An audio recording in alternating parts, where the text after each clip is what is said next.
Hello everybody and welcome to part 3 of my retrospective, a look back at my Let's Plays. Let's jump right into the next Let's Play I have on my list.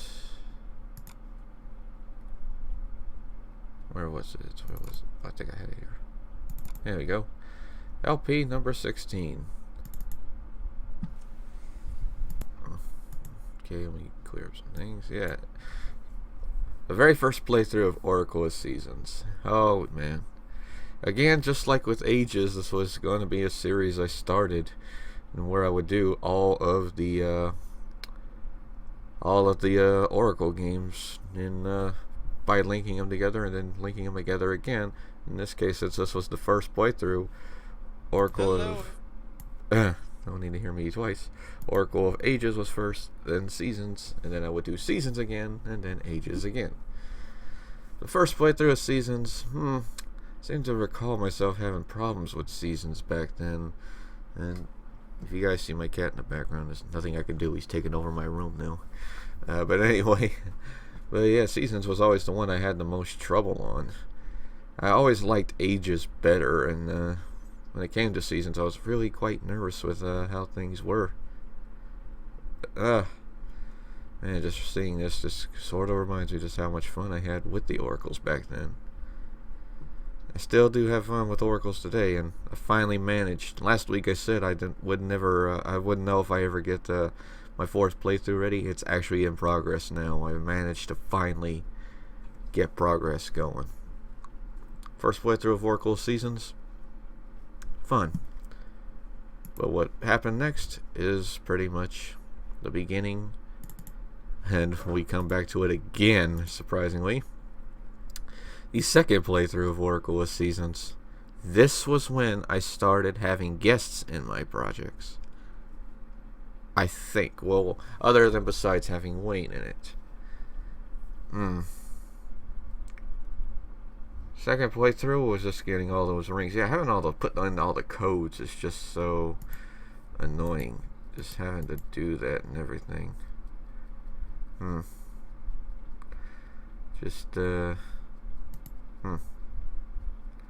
Now let's see, what guests do I even remember having for this project? Let's see, who do I remember? From the top of my head, I think I had Robot Sakomi, Paperclip Killer, Knights of Hyrule.org's Elu, Damasaur, Awaken Kalalili, Water Exodus, Pain Racera, and Wayne 444. Yes, I seem to recall. For many of them, it was like my first time ever talking to him.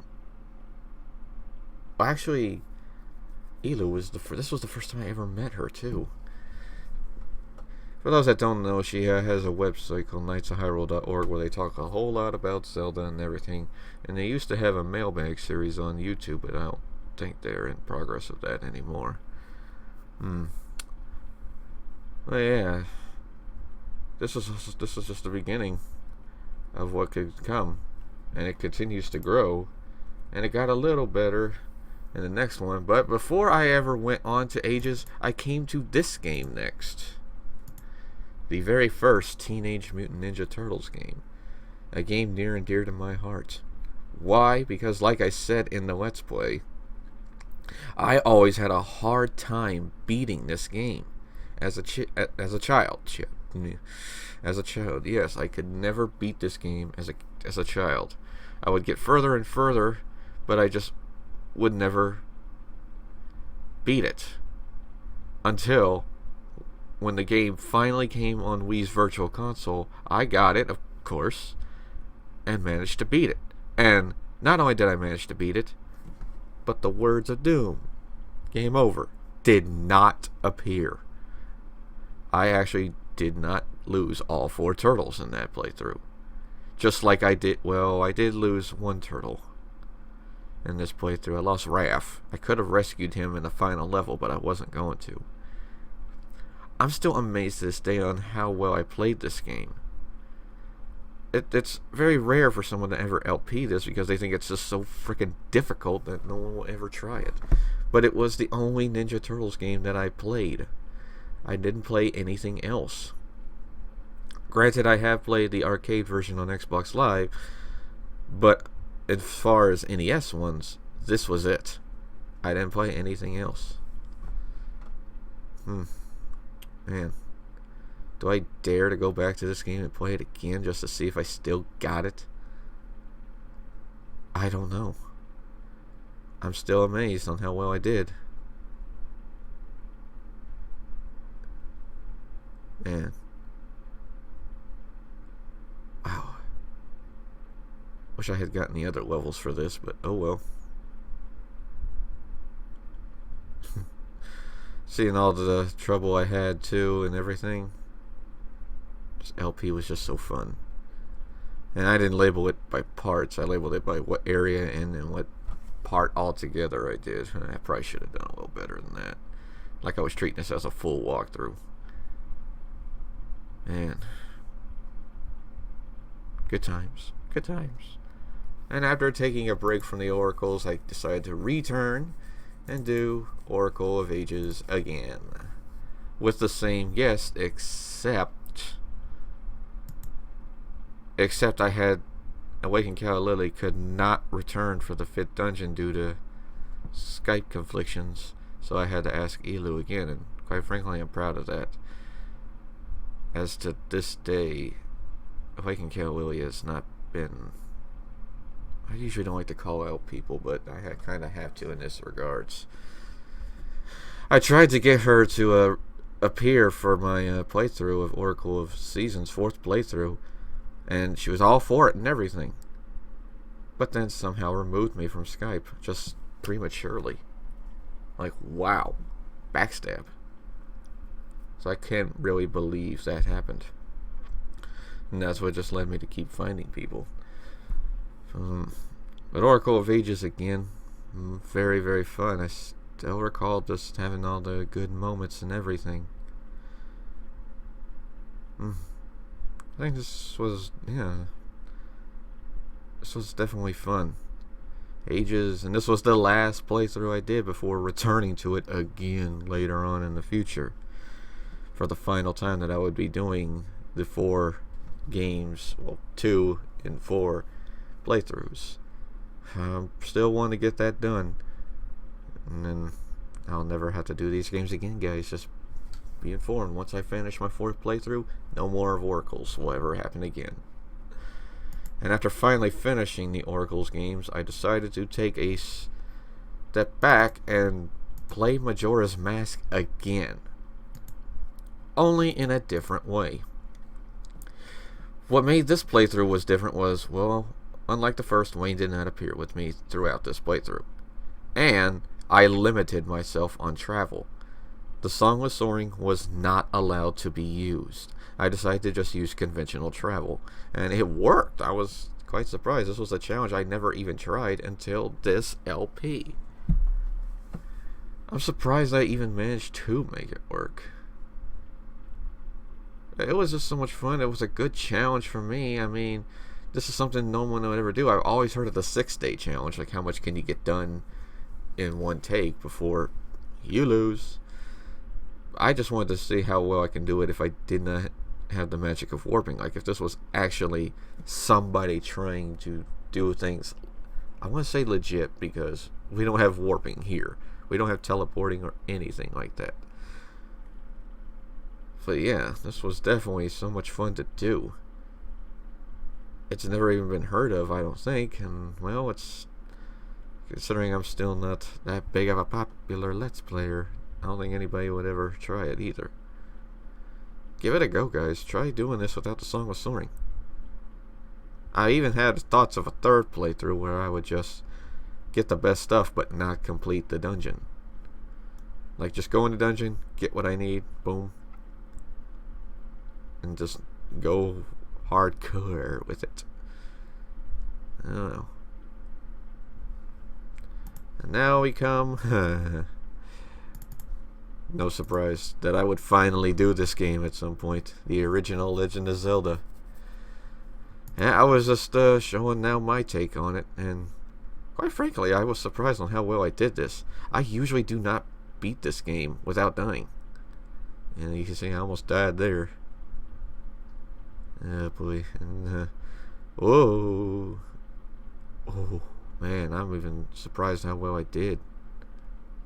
Oh, the beautiful nature of fraps, guys. Yeah, I was recording with fraps with this one.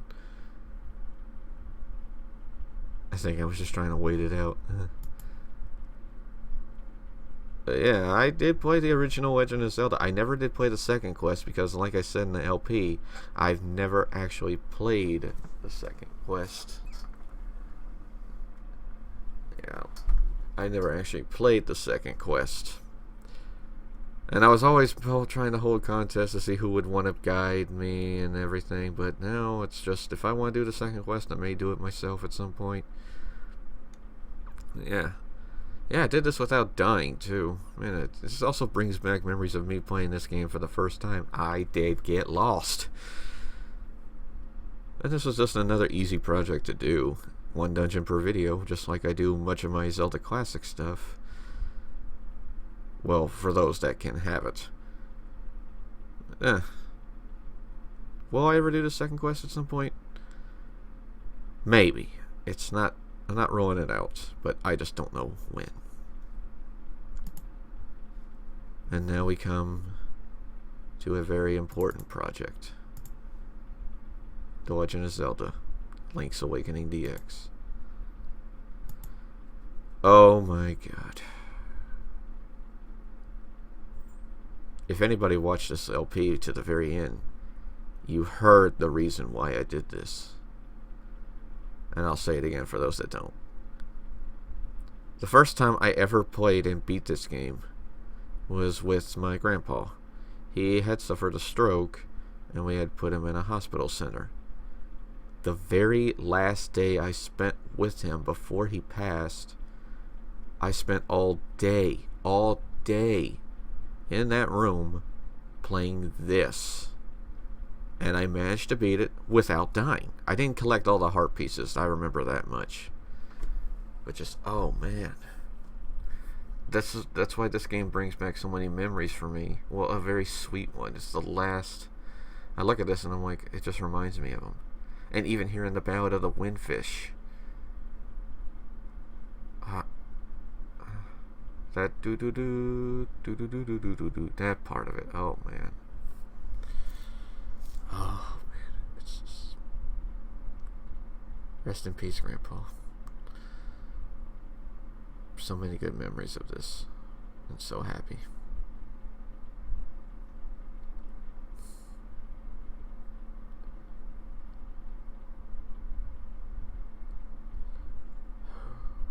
But the game itself was also pretty fun too. I also had guests for this one too. Who do I want to say was in this one if I can remember?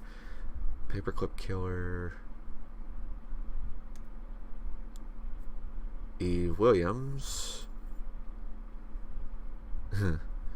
Hammer Bro Mike, Zelda Nitrous, Dinosaur, Elu again, Wayne, and Payne. Yes. So they all got to be a part of a good memory for me. Link's Awakening. Happy times. And then we come to this. Everyone's favorite game. I hope. Link to the Past. Oh man, this was such a fun one to do. And also had pretty much the most problems too. Yeah, you see that? That's Fraps I'm recording with right there. And I had a huge amount of troubles with this one, especially during one guest appearance. Guest stuff I remember from this one was Nate Gould, who was just a commentator of COD. I was a friend too at that time.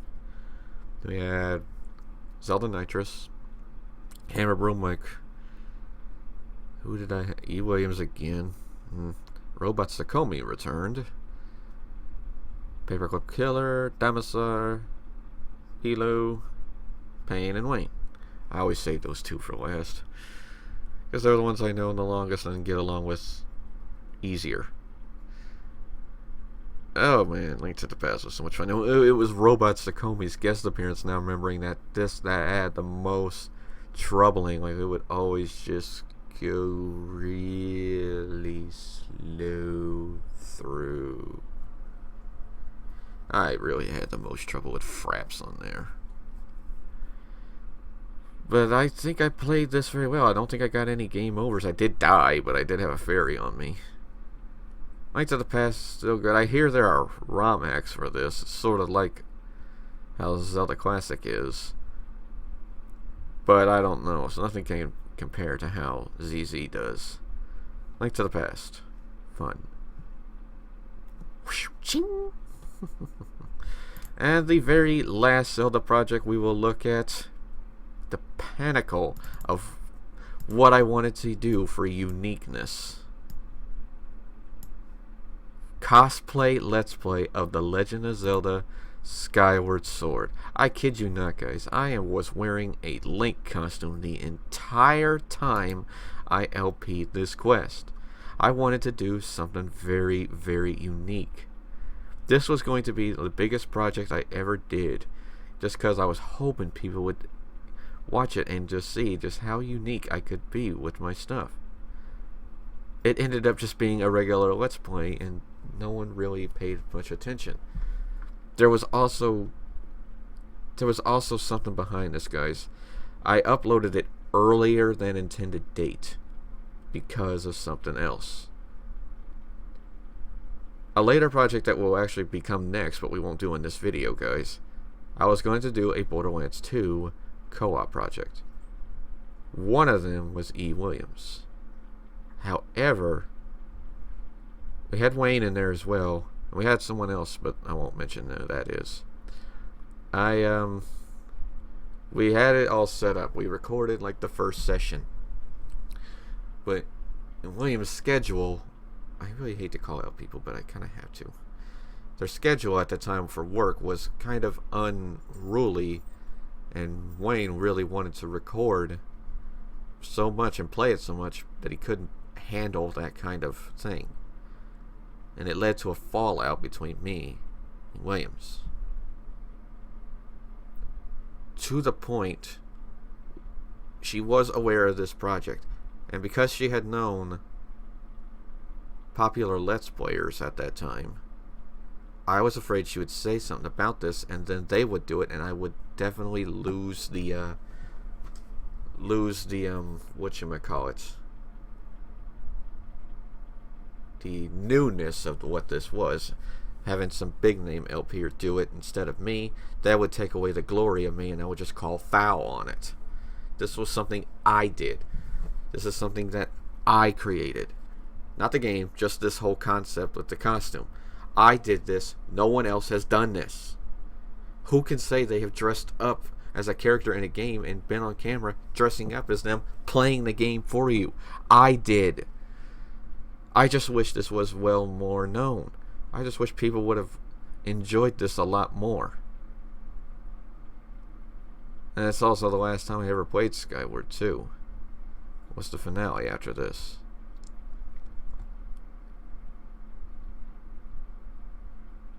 But man, this was also so much. This also got hard to record too. As you can see right now, I'm in my room when I started this. Like, I would be right there. Well, y'all can't quite see. I would be in that corner right there. I would have this bed lifted up right here where I'm sitting, and just have, and I had blankets covering up all of those music CDs I got there. And yes, and so yeah, that was basically how I did. And then I moved to the living room. But times for recording this got really tough because this was during the time that my grandmother got sick, and when she was here we were taking care of her, and getting to just record this was just so much of a hassle. Oh well.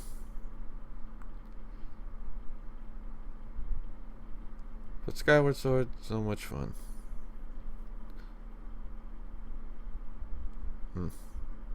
I just wish people really enjoyed more of it. And that'll do it, guys, for this part of my retrospective. Join us in part 4, guys. When we start stepping into an area for the very first time that has now become a staple of my channel and pretty much my most controversial Let's Play to date. Join us next time, guys. Retrospective, a look back at my Let's Plays, to be continued.